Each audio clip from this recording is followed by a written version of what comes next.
Viskas susijęs su dominavimu. Ar pastebėjote pastaruoju metu keistą reiškinį, kad viešos maldos tapo dažnesnės? Ir kai sakau viešos maldos, turiu omenyje maldas, kurios galėtų vykti ne viešose vietose, bet vyksta gatvėse, prie pastatų, per garsius megafonus. Kai kurie žmonės Niujorke tai pastebi. Ir visa tai kyla iš konkrečios religinės grupės, kuri vėl ir vėl bando įrodyti savo dominavimą. Ir jie nuolat peržengia ribas tiek, kiek tik gali. Tai prasidėjo prieš daugelį metų, bet neseniai girdėjome istoriją apie būrį islamistų, kurie išėjo melstis priešais mergaičių mokyklą, mažą mergaičių mokyklą Niujorke, nors mečetė yra tiesiog šalia. Kodėl jie tai daro? Dėl dominavimo. Ir kiek daug vaizdo įrašų apie šiuos įvykius galima rasti. Tai iš tiesų stebina. Sveiki atvykę į The Meteor, sveiki atvykę į The Pushback. Aš esu Meira Kei, jūsų vedėja. Nepamirškite paspausti prenumeratos mygtuko ir parašykite komentaruose, jei jums jau gana ir norite pasipriešinti. Taigi vienas vyras Šiaurės Airijoje pasipiktino pamatęs 2 islamistus besimeldžiančius sporto salės persirengimo kambaryje ir juos išvarė. Čia ne mečetė, čia negalite melstis, išeikite. Štai kaip reikia elgtis, niekas taip nesielgia musulmoniškose šalyse. Jie taip elgiasi tik vakaruose, norėdami parodyti savo viršenybę. Tai svarbu suprasti. Tokie vaizdo įrašai neegzistuoja Saudo Arabijoje ar Katare, nes ten niekada taip nepasielgtumėte. Už to slypi religinis motyvas ir mes apie tai netrukus pakalbėsime. Pažiūrėkime. Mes čia tik meldžiamės. Ne, neturėtume to daryti. Tai nėra maldos kambarys, tai persirengimo kambarys. Žmonės čia ateina persirengti. Tai ne maldos vieta. Jokių būdų. Jokių būdų. Na, pradėkime. Tai ne mano problema. Mes nemanome, kad tai kambarys. Nors čia persirengti, vyrai. Aš čia ne tam, kad žiūrėčiau šitą prakeiktą spastą. Atsiprašau. Tai visiškas šūdas, tiesa? Turiu pasakyti, kad jei kažkas nori melstis ir neturi kur eiti, aš tam pritariu. Neturiu su to problemų. Klausimas kyla tada, kai tai nebėra apie maldas, o labiau apie dominavimo demonstravimą. Nesu įsitikinusi, kad šis vaizdo įrašas yra vienas iš tokių. Nesu įsitikinusi, kad šie 2 žmonės tai daro tyčia, nes kai jie tai daro tyčia, jų veiksmai atrodo veikiau štai taip. Šiame sniego audra.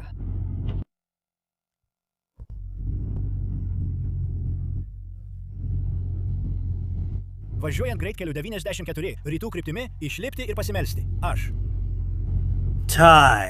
Viskas. Dabar žinai ką? Žinai, kas čia painu? Nes jei tai žiūri žmogus iš šalies ir nesupranti, kad tai yra jų sąmoningai daroma dominavimo demonstracija, tu žiūrėtum į tai ir sakytum, oho, tai iš tikrųjų gana įkvepiantis dalykas. Tai vyras, kuris taip atsidavė savo kasdieniams maldoms, kad net per pūgą jis pasiryžęs išeiti į lauką ir melstis. Ir tai yra tiesa. Tai įspūdingas dalykas, vienintelis dalykas, kad tai šiek tiek keista. Šiek tiek keista manyti, kad yra priimtina išlipti ir melstis greitkelyje. Ką tai reiškia? Kaip tai iš tikrųjų atrodo? Pažiūrėkime šį įrašą. Ei, broli, aš net nežinau, kas vyksta, bet bandau nueiti į tavo tualetą ir žiūrėk, čia 12 jūsų meldžiasi. Broli, kas vyksta? Kas vyksta? Kas vyksta? 12 žmonių dabar ten meldžiasi, broli. Ką tu darai? Aš tiesiog atėjau pasimelsti. Eik melstis į mašiną su pamokslininku. Čia ne jokia mečetė, žmogau. Kas jums visiems darosi, broli? Pažiūrėk, ir mano ranką palietė, žmogau. Čia ne joks monstras, žmogau. Taip. Gerai, pats faktas, kad yra islamistų policininkų, jau savaime kelia nerimą. Bet aš noriu pakalbėti apie šį reiškinį, nes manau, kad tai įdomu. Manau, būtent čia ir yra ta riba, dėl kurios mums abiem žiūrint šią situaciją darosi nejauku. Na, žmogui tiesiog reikia pasimelsti, tad leiskime jam melstis. Ir kaip religingam žmogui, man tai jautru. Noriu, kad žmonės galėtų melstis tada, kai jiems to reikia. Manau, jie kaip tik ir stengiasi laikytis ties tokia riba. Jie bando parodyti savo viršenybę, bet tuo pačiu priverčia tave jaustis taip, lyg jei ką nors pasakytum ar pasijustum nepatogiai, būtum islamofobė arba netikėtum religijos laisvę. Ir tai keista bei nepatogi situacija, tiesa? Tai kodėl pirmiausia jums rodau šiuos vaizdo įrašus? Priežastis ta, kad kai tai daro vienas žmogus, kai tai bazanas, vienas indžunasanas, kai tai vyksta indžunasano vietoje, atrodo, kad tiesiog reikia elgtis pagarbiai. Šis vyras nori melstis. Laukia pūga, gerai jam. Šis vyras turi melstis. Jis yra persirengimo kambaryje, gerai jam. Šis vyras užblokavo tualetą ir jam reikia, jis policininkas. Na gerai jam, tegul taip ir būna. Bet kas nutinka? Jie pradeda nuo to, o tada viskas virsta į tai. Arba į tai. Ir tegul Alachas priima iš mūsų ir iš jūsų gerus darbus. Ir kiekvienais metais ir jūs. Arba šitas. Nuo Ramadano iki Kadr nakties. Arba šitas. Metą. Ir kiekvienais metais ir tu. Arba šitas.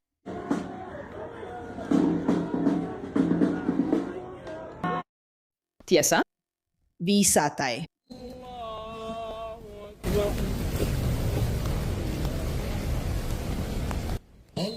Dabar nežinau, ar kuris nors iš jūsų galėtų pažvelgti į tai ir pagalvoti, kad tai nėra dominavimo demonstravimas.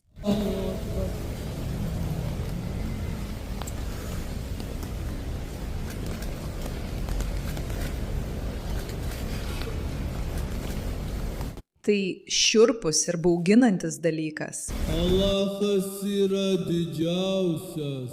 Ten naudojami garsūs megafonai, o tai keista. Kiek žinau, dauguma žmonių meldžiasi tyliai, o kai meldžiasi garsiai, tai daro pastato viduje. Tačiau jie turi tai daryti per garsiakalbius, kad visi žinotų. Visi žino. Prisiminkite, prieš 500 metų garsiakalbių dar nebuvo. Taigi negalite man sakyti, kad tai buvo prieš 500 metų. Tai gana naujas dalykas. Ir jie pasirūpina, kad visi žinotų, jog dabar vyksta islamistų malda. Prisiminkite, tai dominavimas.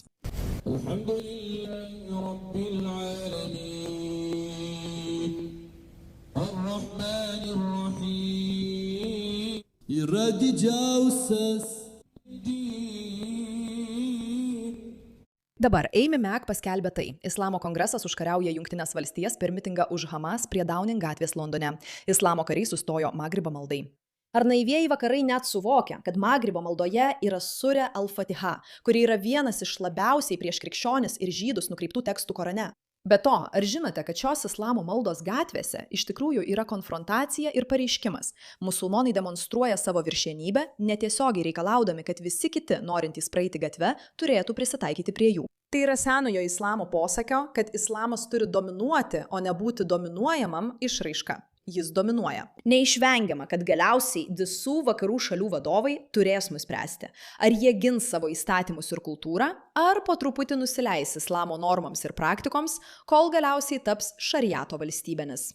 Noriu, kad prisimintumėte, kaip prasidėjo šis vaizdo įrašas, nes būtent tokią strategiją jie ir naudoja. Viskas prasideda nuo to, kas atrodo kaip įprastas elgesys. Ir jei esi geras, normalus, užjaučiantis žmogus, tu nieko nesakai apie tai, juk šis žmogus turi religijos laisvę. Tačiau viskas labai greitai, labai dramatiškai pasikeičia. Ir nespėjai net pastebėti, kai jau yra aiškus to dominavimo demonstravimas. Ir čia yra problema, nes jie apeliuoja į tą mūsų dalį, kuri tiki laisvę, tiki religinėmis teisėmis, tiki žmonių gebėjimu daryti tai, ką jie nori. Ir labai greitai viskas tiesiog tai pasikeičia. Tai yra strategija, tai nėra atsitiktinumas. Jūs nežiūrite to ir nesijaučiate nejaukiai be priežasties, o paskui jaučiatės pasibjaurėję ir nesuprantate, kaip viskas progresuoja. Būtent tam tai ir yra sukurta.